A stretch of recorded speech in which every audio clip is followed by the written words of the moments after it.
As we're filming, the Armed Services Committee of the U.S. Senate is wrapping up hearings and is ready to introduce legislation to the full Senate on how the Pentagon, how the military should modify its rules, its procedure, its laws in dealing with women who are raped and who are otherwise sexually abused in service to our country.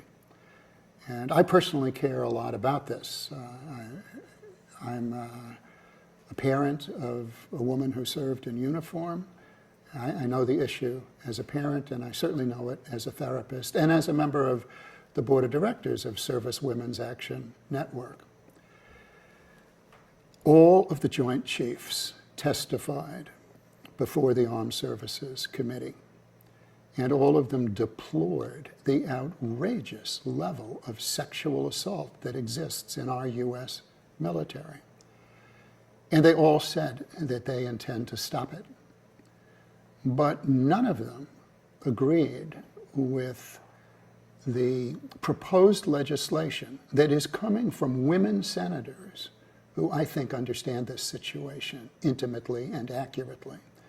The legislation would change the rules in the Uniform Code of Military Justice. The current rules allow a commander to completely set aside a conviction of a rapist, to decide that that rapist is more valuable as a soldier and shouldn't be separated from service. The women who have been raped want to come forward.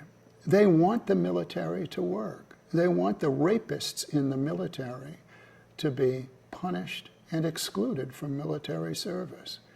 And they don't trust the system that says that the commander can set aside a conviction.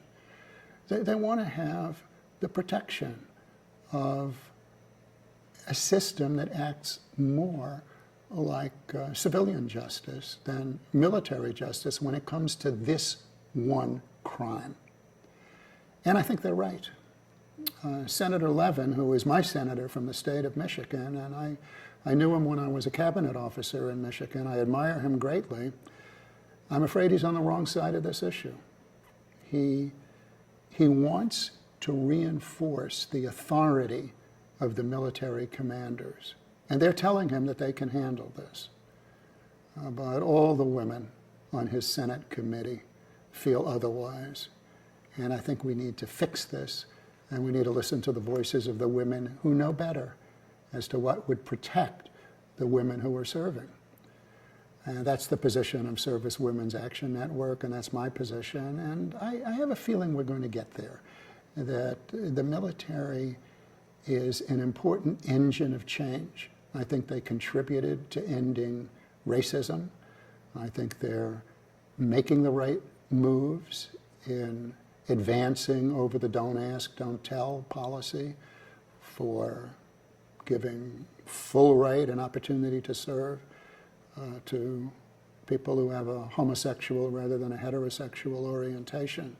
And I think they'll eventually do right by our daughters who serve our country.